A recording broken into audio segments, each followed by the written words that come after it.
Okay, Assalamualaikum warahmatullahi wabarakatuh. This time, I want to tell you about model.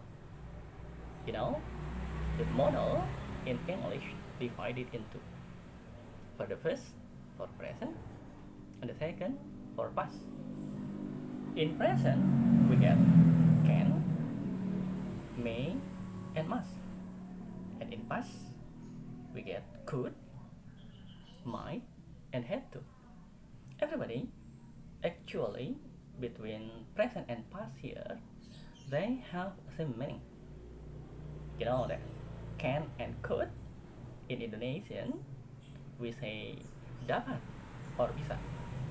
May and might in Indonesian we say boleh. And then must and had to we say harus. After that, we must know also how to use modal in the sentence. While we have known and we have understood the sentence in English also divided into there is verbal and there is also non-verbal.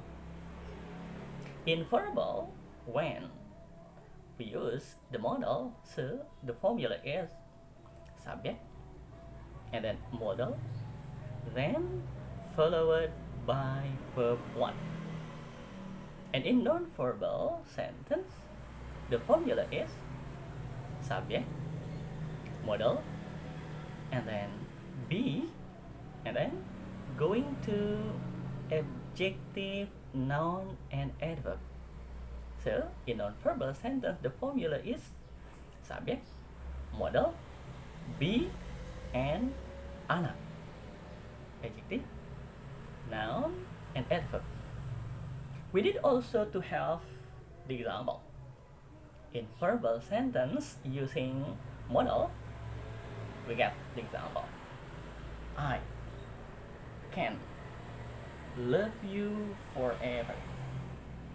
I subject, can modal, love it is for one. Then you forever it become the complement.